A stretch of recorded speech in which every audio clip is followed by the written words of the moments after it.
يا أيها الذين آمنوا ادخلوا في السلم كافة ولا تتبعوا خطوات الشيطان إنه لكم عدو مبين. Ada ucapan yang sangat luar biasa dari seorang ulama yang sangat hebat yang bernama Malik bin Dinar. Yang kita ceritakan pada sembuh sebelum ini, taubatnya orang-orang baik, iya. Termasuk diantaranya Malik bin Dinar. Sebelumnya preman pasar ini orang. Setelah tobat luar biasa. Menunjukkan apa? Kalau di kelompok orang-orang yang jahat, saya bisa jadi pentolannya. Loh masa di kelompok orang baik saya tidak bisa? Ini orang buktikan. Ketika dia jadi preman, dia preman paling ditakutin. Maka ketika jadi orang beriman, dia pun menjadi imamnya orang-orang yang beriman. Malik bin Dinar bilang apa?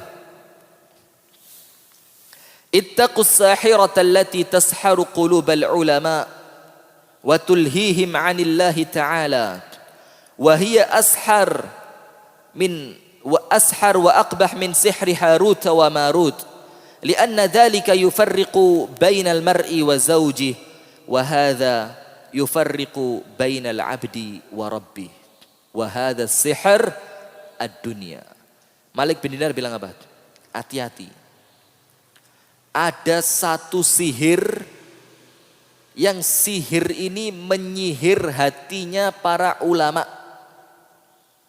Dan sihir ini lebih hebat dibanding sihirnya Harut dan Marut. Sihir yang satu ini, hati-hati. Ini yang kena sihir bukan sekedar orang-orang awam, akan tetapi pembesarnya, ulamanya, mubaliknya, ustadznya, kiainya yang kena sihir. Dan sihir ini melalaikan mereka dari Allah. Sihir ini lebih jahat dibandingkan sihirnya Harut dan Marut. Kalau sihirnya Harut dan Marut itu yang paling hebat, memisahkan antara seorang suami dengan istrinya. Maka hati-hati. Jadi kalau Anda mau memisahkan suami dari istrinya, itu Anda termasuk setan yang kena sihir. Jadi itu sihirnya Harut dan Marut cuma bisa memisahkan antara suami dengan istri. Tapi sihir yang satu ini, itu memisahkan antara seorang hamba dengan Tuhannya. Mana yang lebih berat? Memisahkan suami dari istrinya atau memisahkan seorang hamba dari Tuhannya? Mana yang lebih berat sihirnya? Sihir yang kedua, yang memisahkan seorang hamba dari Tuhannya. Malik bin Dinar bilang apa? Itu sihir adalah dunia. Loh, berarti dunia ini apa? Sihir. Jadi kalau ada orang kerja sampai melalaikan sholat, itu panggilkan Ustadz Abu Hilal. Perlu diruqyah karena kena sihir. Loh iya itu. Loh iya kan sebentar lagi ada ini ya. Tanggal 5-6 ini. Jadi yang tokonya waktu azan zuhur enggak tutup, bawa ke sini. Ikat tali seret. Ustadz ini kena sihir. Sihir apa? Tokonya azan enggak tutup. Berarti apa? Kena sihir dunia ini. Wah, hati-hati ini saya rasa semua ikut ruqyah semua nanti ini. Karena kena sihir semua kita. Ini ucapan dari Malik bin Dinar. Jadi hati-hati. Dunia ini menyihir. Dan kalau sudah kena sihirnya dunia, itu akan terpisah antara seorang hamba dengan Tuhannya. Lali akhirat sudah. Dunia tok pikiran nih. Kesihir.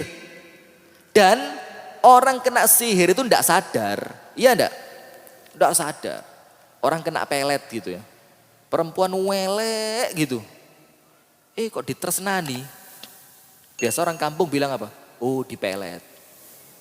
Tapi yang kepelet, sadar enggak kalau dia dipelet?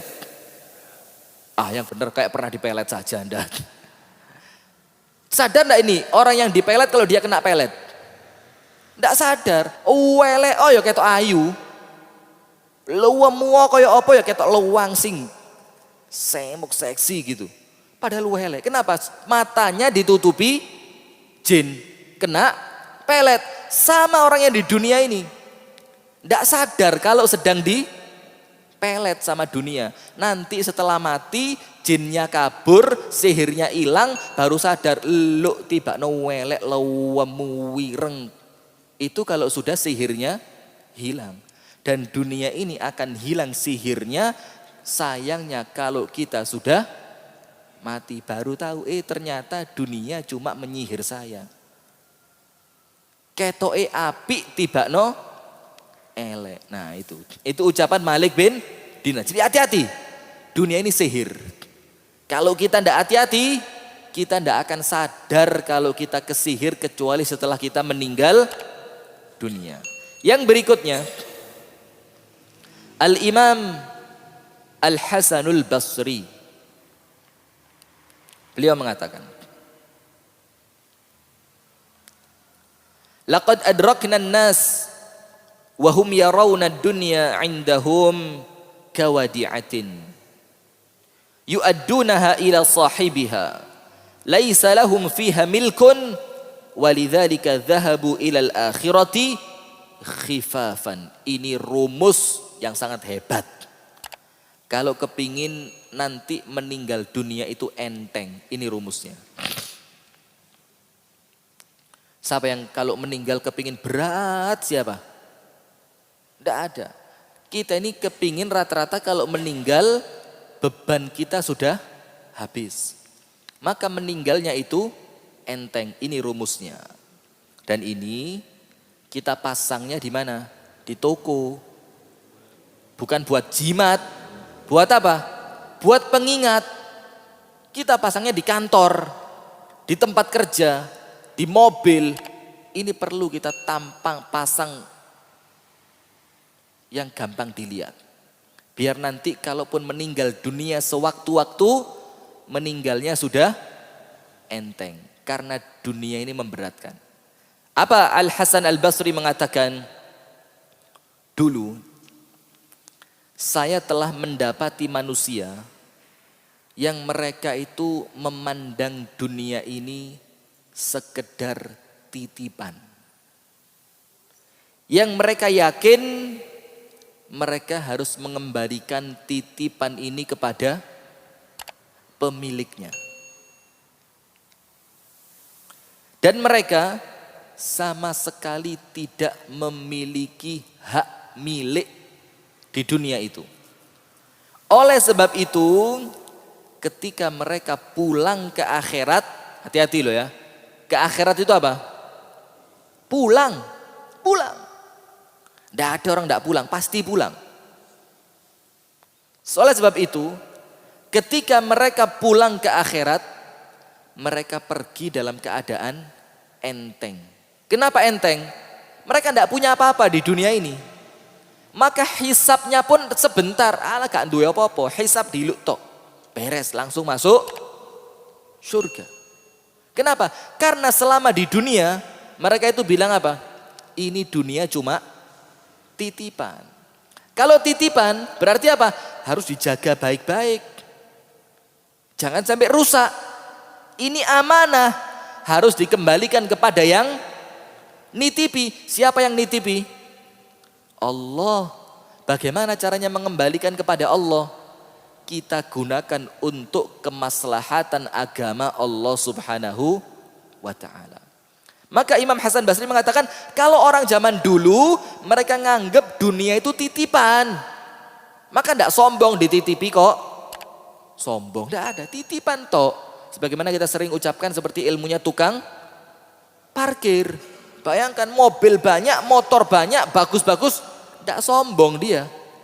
Kenapa tukang parkir tidak sombong? Lah titipan kok. Yang punya datang diambil beres. Masa mau sombong? Sama seperti kita. Di dunia kaya titipan. Allah titip sama kamu. Hati-hati. Kalau titipan ini sampai dilakukan untuk sesuatu yang tidak diridhoi oleh Allah. Kira-kira yang punya marah apa enggak? Bahaya ini. Karena itu titipan, mereka yakin saya tidak ikut punya ini. Maka ada orang datang, monggo bagi-bagi titipan. Ada tukang minta bantuan datang, monggo bagi-bagi titipan. Ada tempat lain, ayo bagi-bagi titipan, ditempatkan di situ. Ada panti asuhan, ayo bagi-bagi titipan. Nanti kalau pulang ke akhirat sudah enteng. Kenapa? Titipannya sudah dibagi-bagi. Itu orang zaman dulu ketika mereka memandang dunia, titipan ini. Tapi ada orang yang dunia itu dianggap hak milik. Maka kalau pulang ke akhirat, gawanane abot. Bukan bawa dunianya, bukan. Bawa apanya? Hisab dan tanggung jawabnya berat. Tidak seenteng yang kita bayangkan. Itu dulu uang kamu di rekening buat apa? Ada orang lapar, kamu pura-pura tidak tahu. Ada orang butuh sekolah, padahal saldo kamu ini masih turah-turah. Tidak kamu bantu. Kamu dengar orang-orang Suriah kelaparan. Ini titipanku sama kamu kenapa dipegang? Seharusnya kan aku minta titipan itu berangkat ke sana. Ada orang sakit, tidak punya biaya. Ini titipanku kamu buat apa? Katanya Allah. Hati-hati. Itu yang memberatkan kalau kita meninggal dunia. Maka kalau orang mau meninggal itu, dia bilang apa? Kembalikan sebentar. Fa'as-soddaq. Aku akan bersodaqoh. Karena dia yakin dunia ini memberatkan langkahnya dia menuju akhirat. Ingat ceritanya Uwais Al-Qarni. Ketika walhasil terakhir ketemu Umar bin Khattab. Oh ini Uwais yang Rasulullah wasiatkan namanya. Ini Uwais yang Rasulullah bilang doanya diterima makbul oleh Allah Subhanahu wa ta'ala. Ketika Uwais mau pergi, Umar tanya, Uwais mau kemana? Uwais bilang, saya mau melarikan diri saja ke Irak. Karena sekarang semua orang tahu kalau aku ini disebut oleh Rasulullah, khawatir jadi sombong. Lalu bagaimana? Saya mau ke Irak saja. Di Irak tidak ada yang kenal sama saya. Umar bilang, ya sudah. Tak kasih uang. Buat bekal kamu nanti di Irak. Uwais Al-Qarni bilang apa? Ya Amirul Mukminin. Aku sekarang ini punya uang 4 dinar. Hasil biaya mereka parkir onta. Jadi Uwais ini tukang parkir onta. Dia bagian jaga onta. Dapat uang 4 dinar.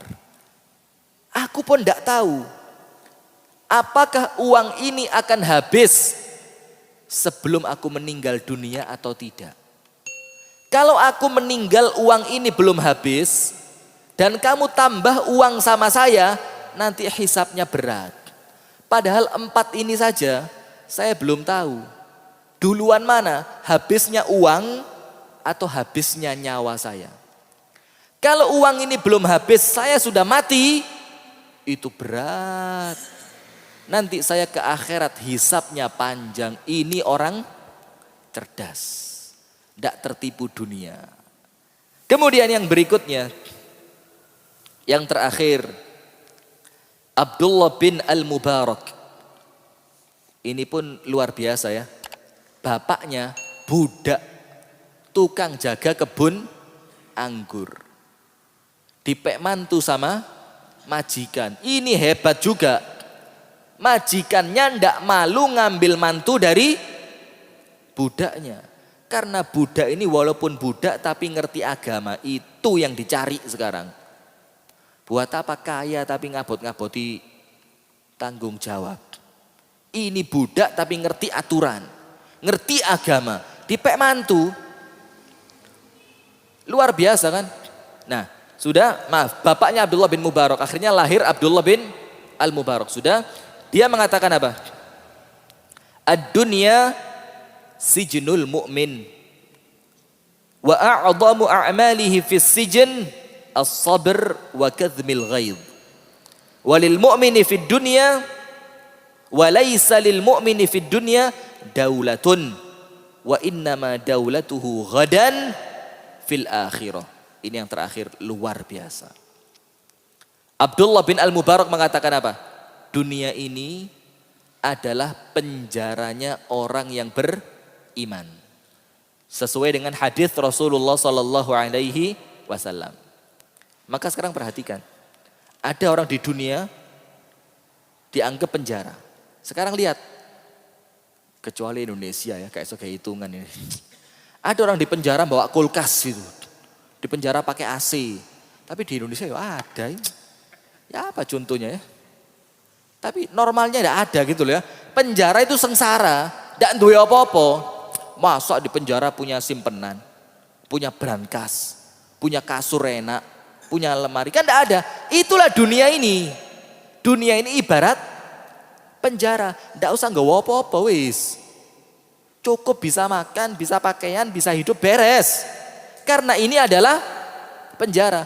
Orang masuk penjara, kepingin keluar apa enggak? Yang benar. Kepingin keluar enggak? Kepingin keluar? Anda di dunia pengen mati enggak? Enggak. Ya enggak benar berarti. Diulang lagi. Dunia ini penjara bukan? Penjara. Orang masuk penjara pengen keluar enggak? Anda pengen mati enggak? Hah? Ya berarti belum gatuk gitu loh ya. Berarti belum gatuk. Berarti kita menganggap dunia ini masih bukan penjara. Kita menganggap dunia ini surga. Maka enggak kepingin. Hati-hati. Itu loh ya. Abdullah bin Mubarak bilang apa? Dunia ini penjaranya orang beriman.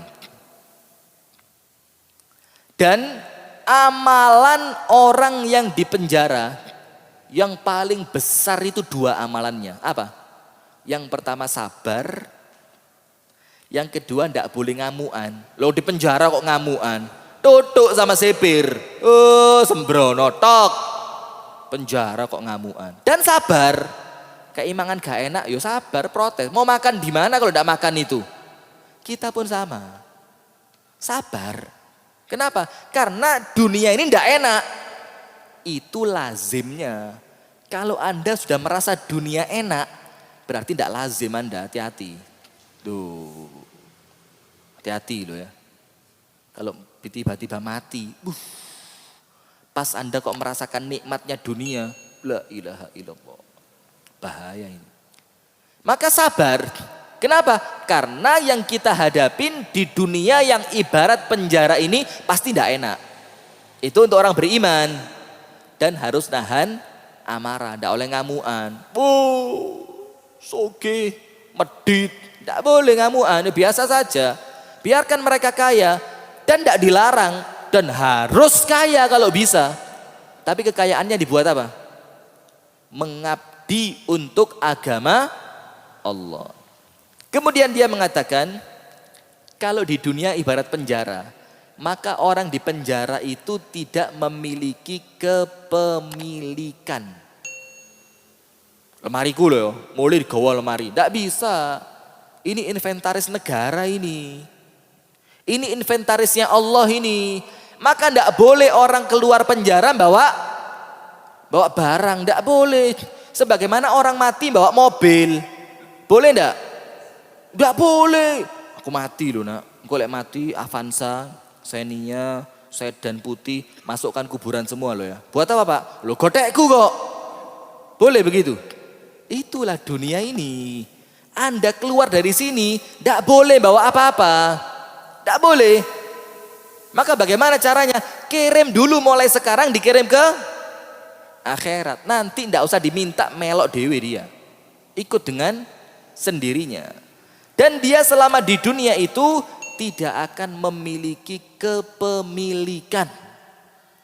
Kekuasaan. Kenapa? Wa innama daulatuhu ghadan fil akhirah. Karena kepemilikannya dia, kekuasaannya dia nanti di kampung akhirat. Berarti dunia ini ngapain kita?